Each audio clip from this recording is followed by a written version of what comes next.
지난 설교 말씀은 예수님의 강화가 끝나고 이제 말씀 가르침이죠. 예수님의 가르침이 끝나고 제자들의 궁금증에서 시작했습니다.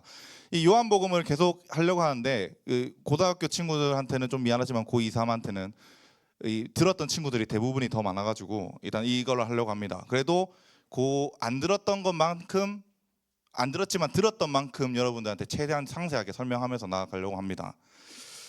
16장 16절에 이렇게 말씀합니다. 조금 있으면 너희가 나를 보지 못하겠고 또 조금 있으면 나를 보리라 라는 말씀을부터 먼저 시작했습니다. 예수님이 이 제자들이 이 말씀을 듣고 나서 조금 있으면 보지 못한다는 말이 뭐고 조금 있으면 본다는 말이 뭐냐라는 말로 했는데 너무나도 이해를 못했던 거죠. 조금 있으면 보지 못한다는 것은 무엇이냐면 예수님이 십자가에 못 박혀 돌아가셔서 3일 동안 보지 못한다는 것을 이야기했었습니다. 그리고 조금 있으면 나를 보리라는 무엇이냐 하면은 예수님이 부활하시고 40일 동안 사도행전 1장 3절에 40일 동안 함께 계시다가 예수님이 부활하시고 40일 동안 계시다가 승천하고 나시는 게 첫 번째고, 두 번째는 성령으로 우리와 함께 계셔서 우리에게 보여주시는 겁니다. 그래서 성령은 그리스도의 영이라고 로마서에서 말씀하거든요. 그런 것처럼 성령으로 우리와 함께 계시는 것을 말한다 라고 말했던 게 이제 이 조금 있으면 못 본다, 조금 있으면 본다 했던 말씀이었습니다. 예수님이 떠나시면은 3일 동안은 제자들이 두려울 것이다. 그렇지만 여자가 임신하고 나서 실제로 해산하고 난 쯤 되면 두려움을 가지겠지만 해산을 하고 난 다음에 아기를 안으면 기쁨이 넘치는 것처럼 예수님이 우리에게 다시 나타나시면 이제 기쁨이 넘치게 될 것이다 라고 말해서 선언하셨습니다. 제자들은 이해 못했지만 예수께서 비유로 알리지 않고 직접 말씀을 하십니다. 이제는 이제 비유로 설명하지 않고 직접적으로 말씀하십니다. 그러고 나서 이제 제자들이 믿었습니다 이렇게 말했던 게 있습니다. 예수님이 비유로 말씀하시다가 갑자기 비유로 말씀하시지 않은 이유는 단 한 가지입니다. 제자들이 평안을 누리기 위해서, 혼란을 가져서 막 불안한 마음을 가지는 게 아니라 확신한 말씀을 가지고 확실한 믿음을 하기 위해서 예수님께서 비유로 이제 설명하지 않겠다라고 말씀하신 겁니다. 오늘 말씀의 17장은 예수님의 기도입니다. 예수님의 기도. 고등부 친구들은 이제 요한복음에 대해서 우리가 잘 못 들었으니까 간단하게 설명하자면 1장부터 12장까지는 예수님의 7가지 사역을 나타냅니다. 예수님의 7가지 사역.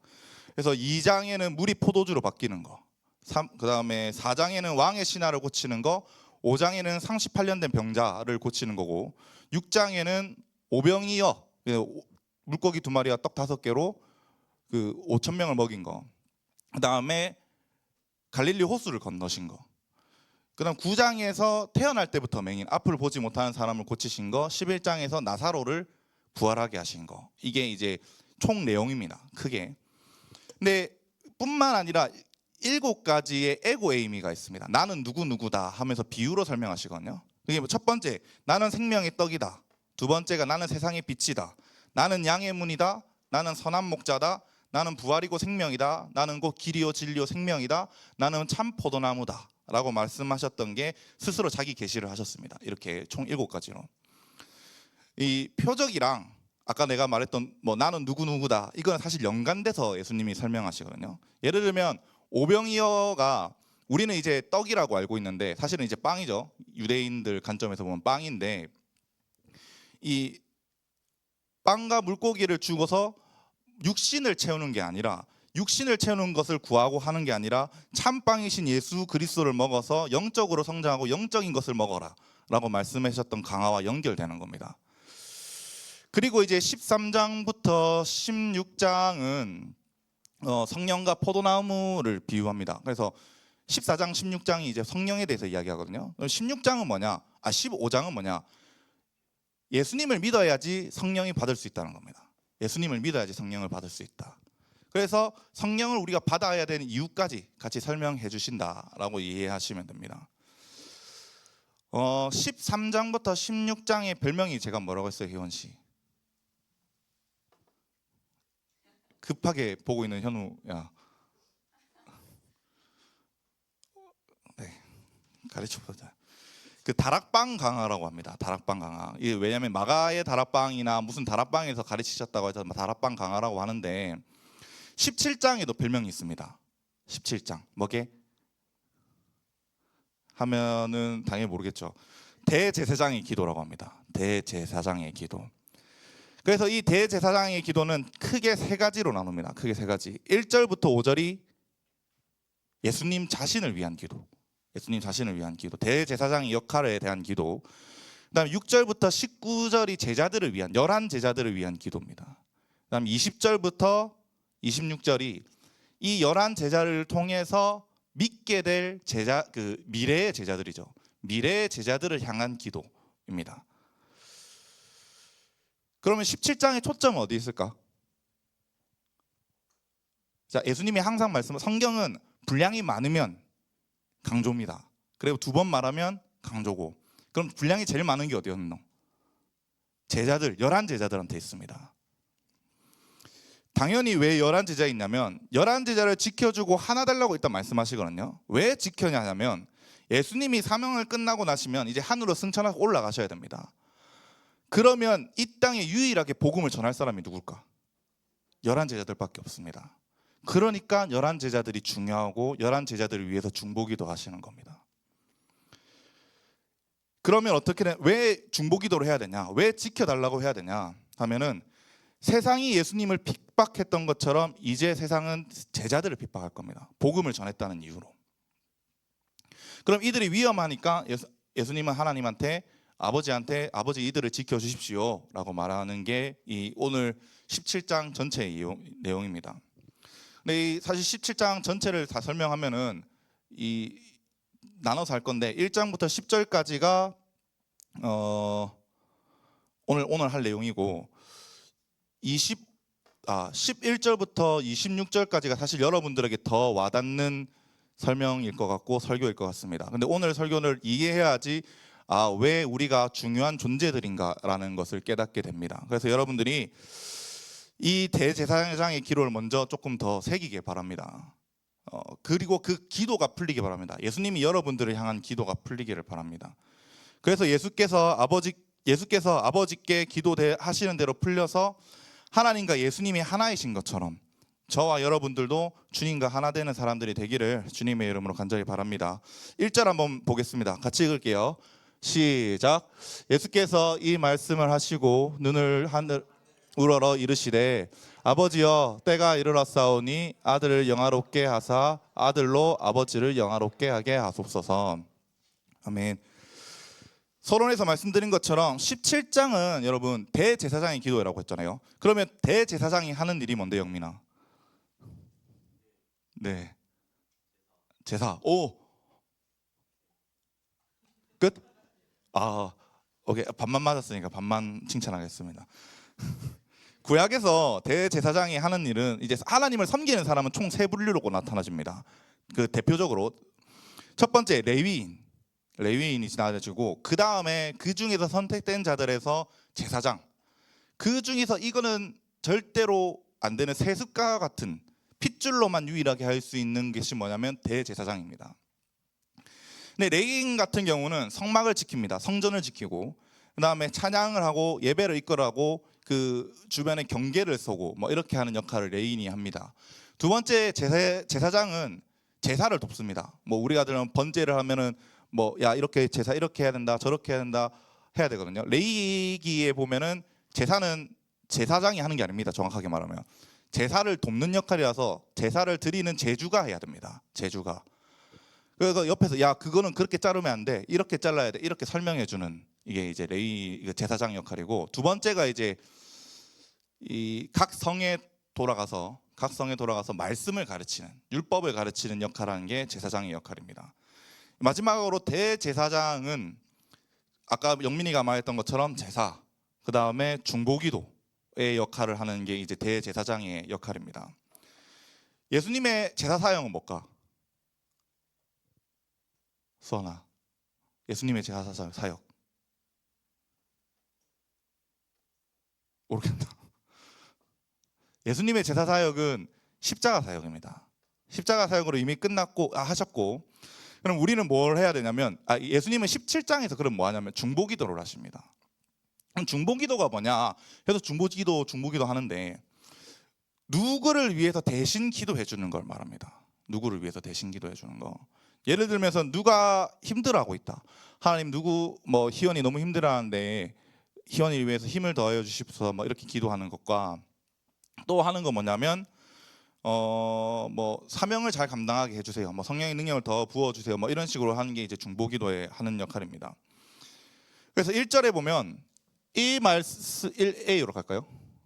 네, 예수께서 이 말씀을 하시고 나서는 이제 다락방 강화를 이야기하겠죠. 다락방 강화가 끝나고 나면 이 말씀 이제 이 기도를 시작하는데 왜 다락방 강화가 끝나고 이 기도를 해야 되냐면 성령이 임하셔야 돼야 합니다. 성령이 이 사람들 하나하나에 돼야 됩니다. 임해야 됩니다.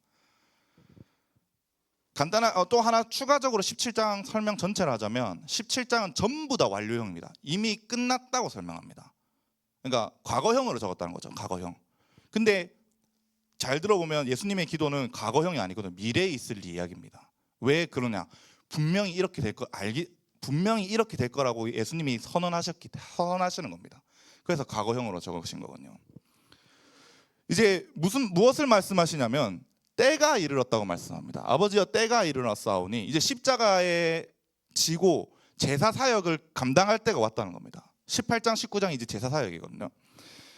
십자가에 못 박혀서 영광 받으실 때가 얼마 남지 않았는데 아들을 영화롭게 하고 아버지를 영화롭게 하는 일을 약속을 이루어 달라고 말씀합니다. 그러면 하나님께서 이 영화롭게 해달라고 하는 이루어 달라고 말씀하시는 그게 뭘까? 2절 한번 봐야 됩니다. 같이 읽겠습니다. 2절 시작. 아버지께서 아들에게 주신 모든 사람에게 영생을 주게 하시려고 만민을 다스리는 권세를 아들에게 주셨음이로소이다. 왜 예수님이 이루어 달라고 하냐면 무엇을 이루어 달라고 하냐면 이미 성부 하나님과 창세전 회의로 딜이 끝났습니다. 하나님 성부와 성자의 이제 회의가 끝났다는 겁니다. 창세전 회의가 뭐냐면 삼위 하나님께서 이 세상을 창조하시기 전에 가장 큰 고민이 있었습니다. 뭘까? 창조하시기 전에 가장 큰 고민. 사람이 죄 지을 것이 분명했습니다. 사람이 죄 지을 것이. 왜냐하면 하나님은 자유의지를 사람한테 주셨다는 거거든요. 자유의지를 주셨다는 건 뭐냐면 사람이 죄를 지을 수 있는 의지가 있고 선을 선택할 수 있는 의지를 두 개 다 마음대로 할 수 있도록 주셨다는 겁니다. 근데 이렇게 되면 뭐냐면 분명히 사람은 죄를 짓습니다. 분명히 사람은 죄를 짓거든요. 그래도 하나님은 꼭 사람을 창조하셔서 교제하고 싶어 하셨습니다. 교제.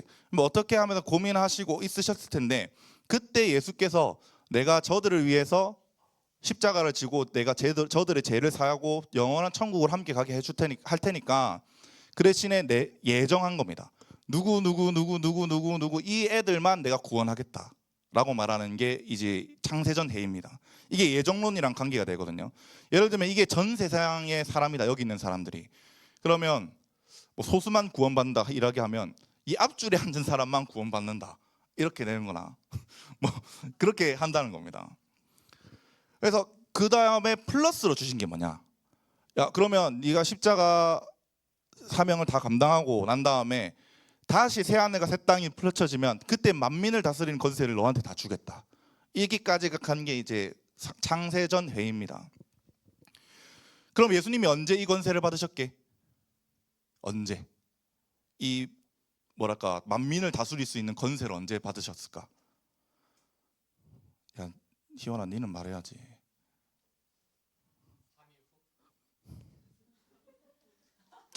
근데 맞아요. 맞기는 맞는데 조금 애매한 겁니다. 정확히 말하면 계시록 4장 5장입니다. 계시록 4장 5장. 요한계시록인데 이 요한계시록 4장 5장 이야기를 조금 해볼게요. 요한이 갑자기 막 기도하다가 밤모라 섬에 갇혀있어 기도하다가 갑자기 하나님이 환상을 보여주십니다. 환상을 보여주면서 올라오라 내가 앞으로 장차될 일을 보여주겠다. 장차될 일, 미래의 일을 보여준다는 거죠. 미래의 일을 보여주면은 이 6장부터 7년 대환란의 이야기를 나오거든요. 이 하나님께서 세상을 심판하시겠다는 그 이야기를 나오는데 이것부터 나오는 게 조금 더 문맥상으로는 맞습니다. 맞잖아요. 장차될 미래의 일을 보여줄게 하면서 미래의 일을 보여줘야 되니까. 근데 갑자기 하늘로 올라갑니다. 하늘로 올라가서 보좌 옆에 있고 24장로와 네 생물이 그 옆에서 하나님을 찬양합니다. 성부 하나님을 찬양하는데, 그러다가 갑자기 이상한 두루마리 같은 게 하나 나타납니다. 이게 뭐냐면 세상을 다스릴 수 있는 건세와 세상을 어떻게 주관해 가겠다, 이 모든 역사가 적혀 있는 게 이 두루마리였거든요. 근데 이 7인으로 붙여져 있어서 도장 찍혔다는 겁니다. 그래서 아무도 뗄 수가 없었는데, 그래서 요한이 울었습니다. 아니 이렇게 되면은 누가 이 세상 역사를 주관해 갈 수 있냐 하면서 울었는데, 그때 이제 한 생물이 나타나가지고 울지 마라, 어린 양이 이미 모든 것을 승리하셨으니까 이 인을 떼실 수 있을 거다, 이렇게 뗄 수 있다, 이렇게 말하면서 예수님이 그 인을 그대로 받습니다. 그 두루마리를. 그러면서 이제 시작된 게 뭐냐면 그 이 24장로들과 네 생물들이 막 예수님을 찬양합니다. 근데 하나님을 찬양하는 거는 한 3절밖에 안 되거든요. 근데 예수님을 찬양하는 거는 거의 뭐 한 페이지 갑니다. 한 반 페이지 차지합니다. 그러니까 이제 모든 세상 역사의 주관자는 예수님으로 이때부터 됐다, 이렇게 이해하면 됩니다. 그 권세를 받고 영생을 주신다, 이렇게 말씀합니다. 찬양의 대상이 하나님에서부터 예수님으로 받다는 건 뭐냐면 영생의 대상, 영생을 줄 수 있는 사람, 주분이 예수님이다라는 걸 이해하셔야 됩니다. 그러면 그 영생이 어디서 오냐 이겁니다. 영생이 어디서 오냐? 3절입니다. 한번 읽어볼게요. 시작. 영생은 곧 유일하신 참 하나님과 그가 보내신 자 예수 그리스도를 아는 것이니이다. 영생은 아는 거라고 말합니다. 아는 거. 다른 게 아니라 아는 겁니다. 사실 요한복음에서 아는 건 뭐냐면 믿는 것과 동의어입니다. 내가 예수님을 알아야지 예수님을 믿을 수 있는 것처럼. 우리도 그렇잖아요, 여러분. 우리가 예수님을 못 믿는 이유는 뭘까? 예수님이 존재하냐 안 하냐, 이거 뭐냐면 모르기 때문입니다. 예수님에 대해서. 우리가 사실 사람도 알기 전에 서로 알지 못하고 그 사람의 존재에 대해서 의문을 가지거든요.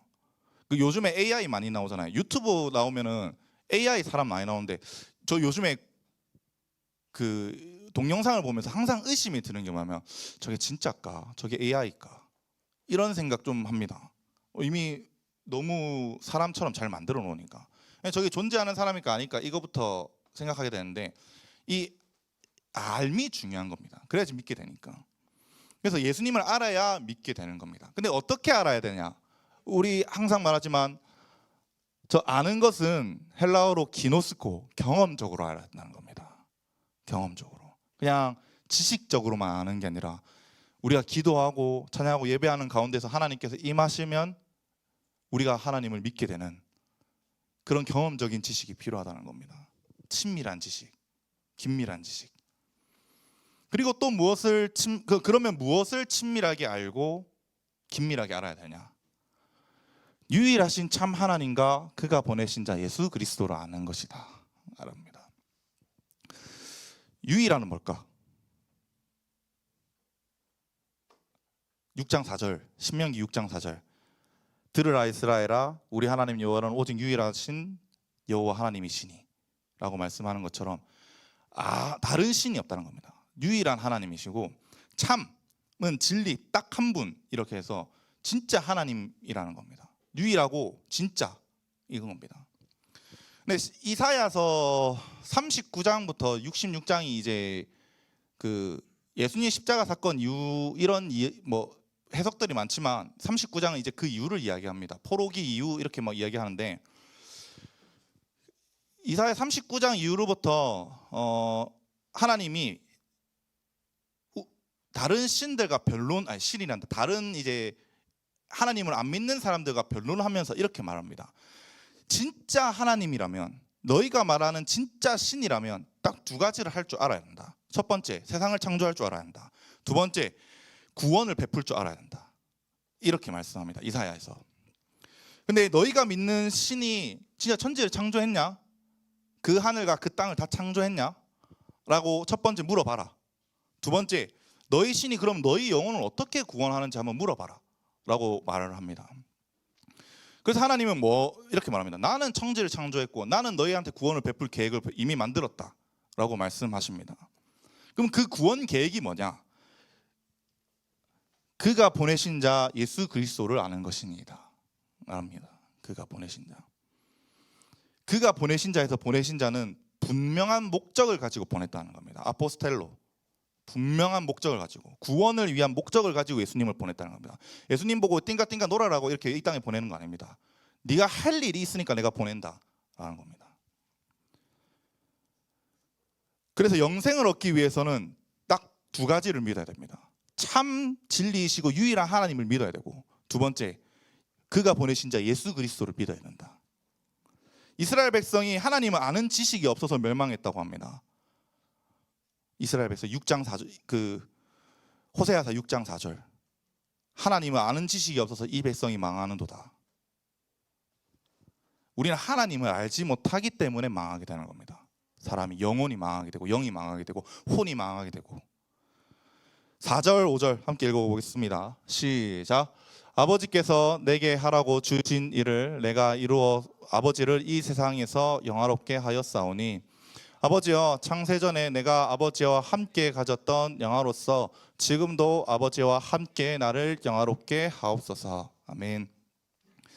3절에서는 이제 예수님은 하나님께서 보내신 자라고 아까 설명했잖아요.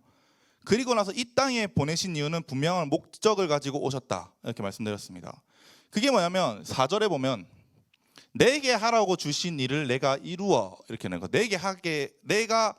내게 하라고 명령하신 그 일을 말합니다. 즉 창세전에 예정한 사람들을 위해서 구원하겠다고 감당하시는 일이 있습니다. 그 일을 위해서 보내주신 분인데, 요한복음, 여러분 우리 이제 고1과 중2까지 친구들 알겠지만 요한복음은 예수님이 조금 수동적인 형태로 보입니다. 정확하게 말하면 능동적인 형태가 아닙니다. 왜냐하면 성부 하나님께서 명령하시면 성자 하나님은 그대로 따르고, 그러면 순종했을 때 성령 하나님께서 그 능력이 나타날 수 있도록 발현하시는 게 이 요한복음의 전체적인 맥락입니다. 어떻게 말씀하셨냐? 레마의 말씀으로 하나님과 하나님이시니까 친밀한 관계시니까 성부께서 가르치시면 순종하고 또 성령께서 나타내시고, 그 모든 행동 하나하나가 하나님을 영화롭게 하는 겁니다. 왜? 사명을 감당하는 일이니까. 그 최고의 절정이 무엇이냐? 그게 제 문제 해결하기 위한 십자가 사건인 겁니다. 예수께서 사람의 문제를 해결하면 이제 하나님을 영화롭게 합니다. 왜 하나님이 영화롭게 되냐면 하나님께서는 우리가 사명을 감당할 때 하나님께서 영광을 받으시거든요. 두 가지 받으십니다. 예배할 때, 그리고 우리가 사명을 감당할 때, 복음 전파를 말하거든요. 복음 전파할 때 하나님께서 영화를 받으시는데 그 영화는 우리한테 똑같이 나눠주십니다. 그냥 그대로 돌려주신다는 거죠.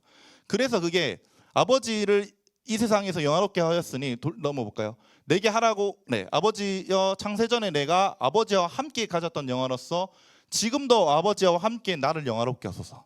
이제 다시 나를 영화롭게 해달라는 겁니다. 사이클인 거예요. 이게 올리면 내려오고 올리면 내려오고 영화가. 그래서 창세전에 누렸던 영광을 다시 함께 누리신다, 하나님으로서. 6절입니다. 함께 읽어보겠습니다. 시작. 세상 중에서 내게 주신 사람들에게 내가 아버지의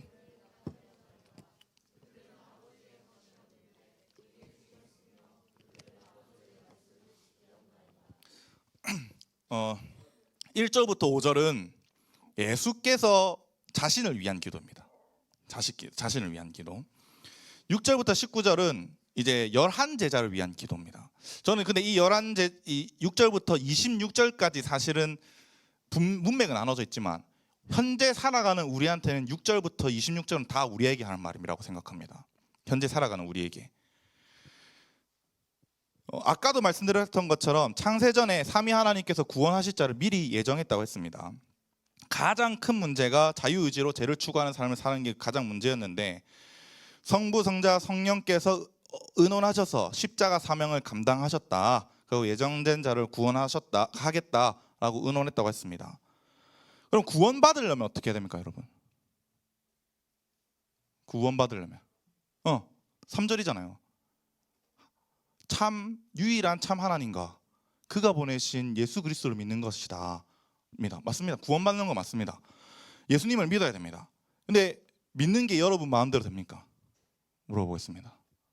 재현아, 오랜만에. 재현아, 믿는 게 네 마음대로 되더나? 안 됩니다. 고마워. 네, 이렇게 하면 큰일 날 뻔했거든요. 안 믿어집니다. 왜 안 믿어지는 줄 압니까? 히브리서 12장 2절을 알아야 됩니다. 읽어드릴게요. 믿음의 주요 또 온전케 하시는 이인 예수를 바라보자 라고 말씀합니다. 저는 이게 너무 이 구절을 알았을 때 큰 쓰나미라고 해야 되나, 큰 깨달음을 하나 얻었다면 이겁니다. 이 구절입니다. 믿음의 주요 온전케 하시는 예수를 바라보자. 믿음의 주라는 건 뭘까? 믿음의 주인이라는 겁니다. 내가 믿음을 줄 수 있고 믿음을 뺏을 수 있고 할 수 있는 거는 예수님이 할 수 있다는 겁니다. 온전케는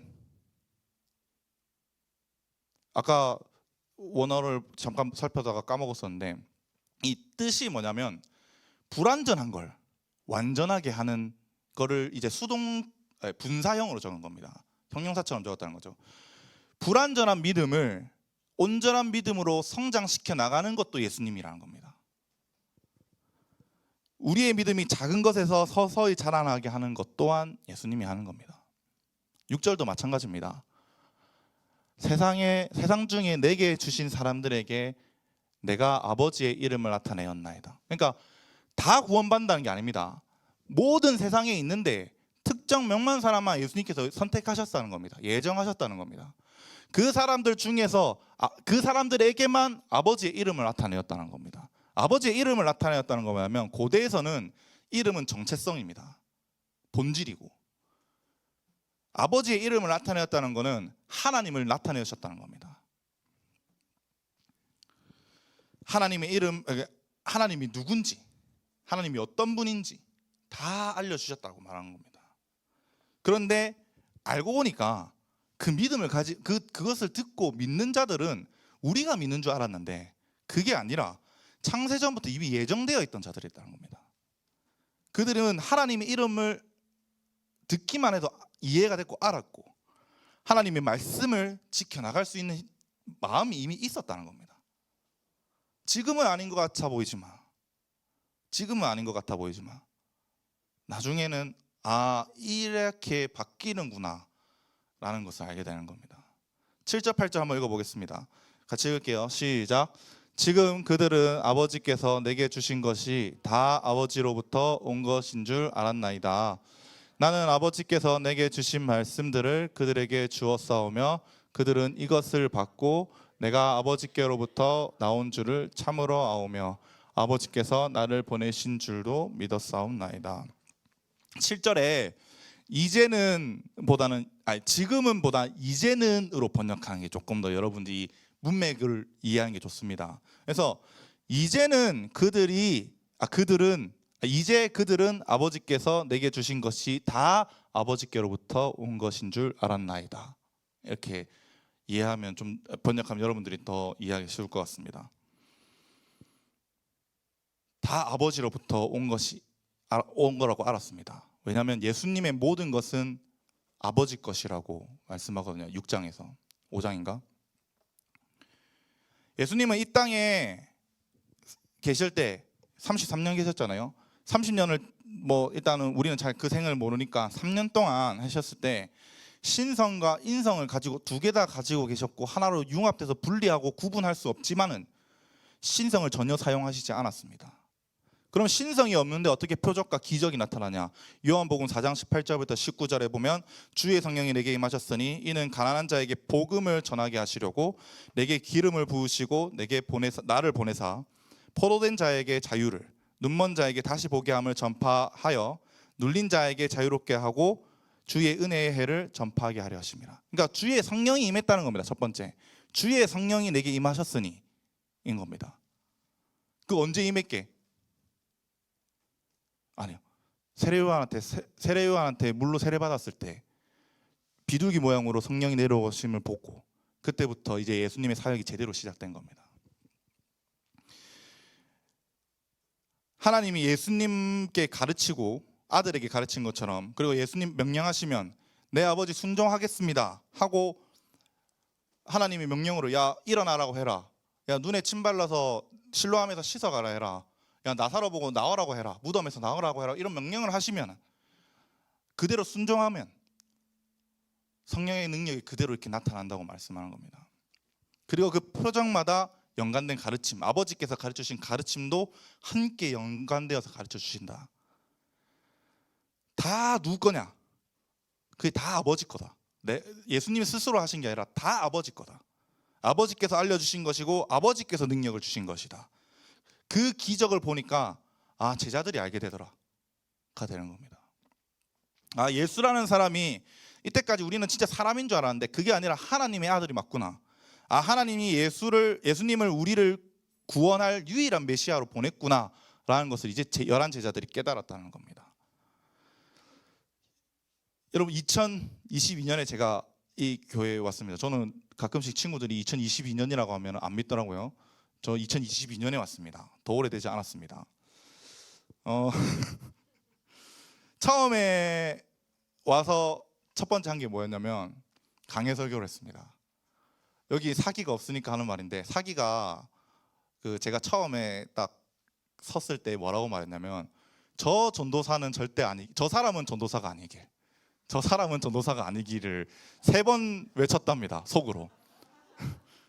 무슨 왜 사과하라니까, 전도사님 생긴 거 보세요 이렇게 말한 거예요. 내처럼 나는 제가 제일 순하게 생겼다고 생각하거든요. 왜요?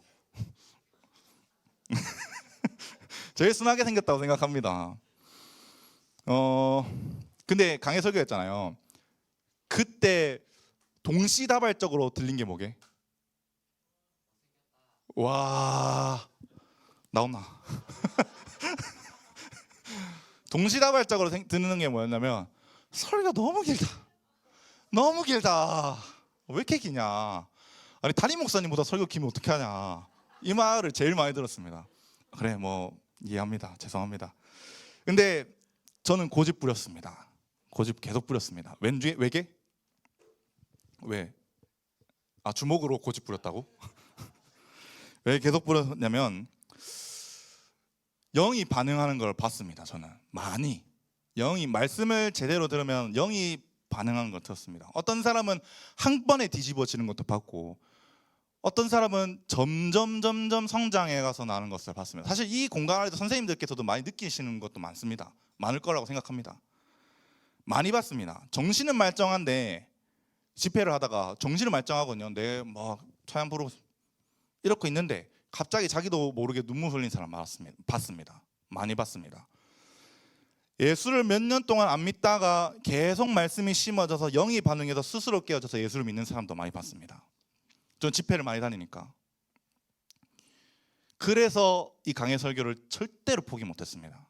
계속해서. 그게 사람을 변화시키는 유일한 방법인 거 알았거든요. 예수님이 표적을 하시고 강화를 같이 계속 가르치신 이유는 뭐냐면, 표적은 절대로 사람을 변화시키지 못합니다. 혹할 수는 있습니다. 순간. 근데 변화는 안 됩니다. 변화를 하려면 제대로 된 하나님의 말씀이 들어가야 되거든요. 그게 저는 여러분들한테 최선의 사역이라고 생각했고 그걸 여러분들한테 주려고 합니다. 그래서 여러분이 말씀을 받고 성령께서 임재하는 순간부터 여러분이 변화되는 겁니다. 다른 걸로 변화되는 게 아닙니다. 예수 그리스도를 믿고 하나님의 말씀을 들어야지 변화되고 믿게 되는 겁니다.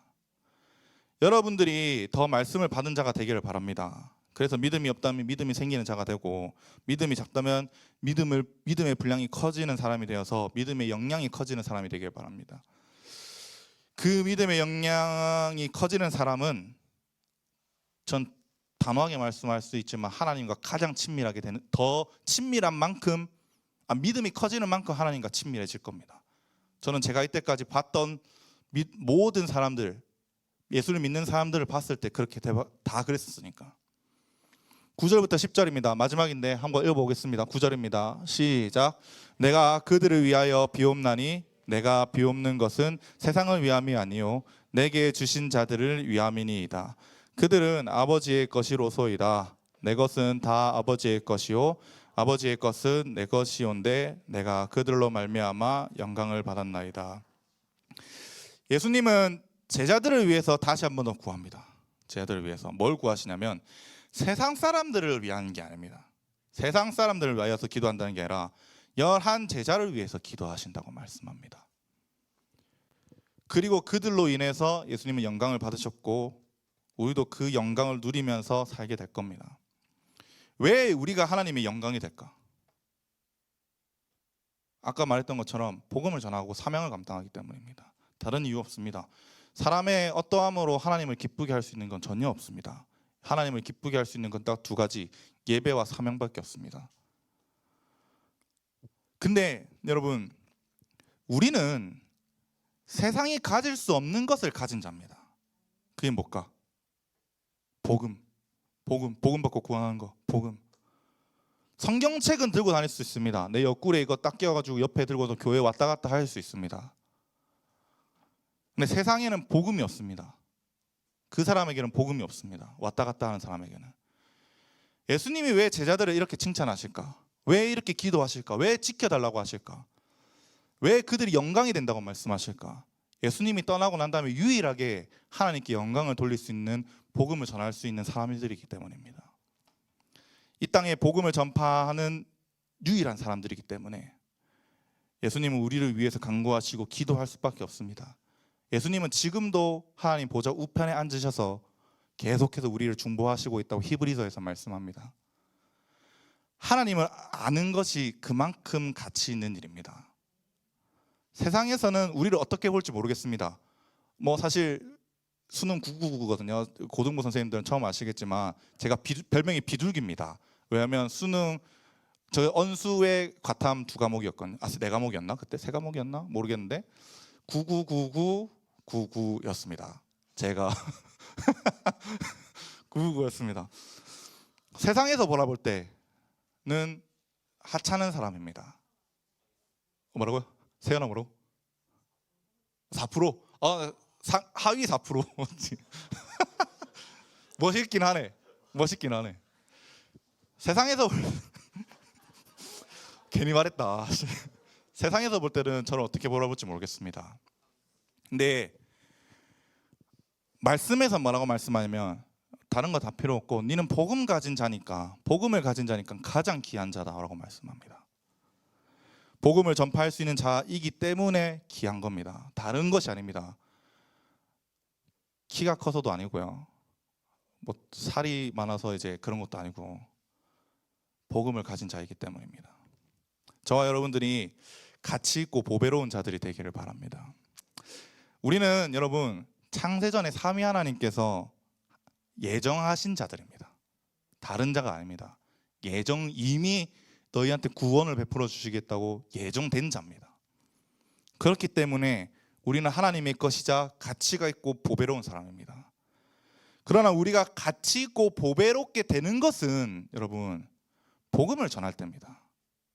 복음을 전할 때. 다른 게 아닙니다. 예수님께서 17장에서 자신의 십자가 사명을 잘 감당하게 하는 것보다 제자들이 복음 사명을 더 감당하게 해달라고 말씀하는 이유가 뭐냐면 그게 더 길게 되는 이유가 뭐냐면 천하 만민이 복음을 받는 곳으로 돌아오는 것은 여러분들 통하기 때문입니다. 다른 누구가 아닙니다. 여러분 때문입니다. 그러면 하나님께서 창세전부터 원하시던 교제가 풀리고요. 우리가 영원히 하나님과 함께 교제하는 자들이 될 겁니다. 여러분 말씀을 알아서 하나님을 알고 예수 그리스도를 알아서 말씀을 전파하고 그 생명의 기쁨을 함께 누리며 살아가기를 주님의 이름으로 간절히 바랍니다. 다 같이 기도하겠습니다.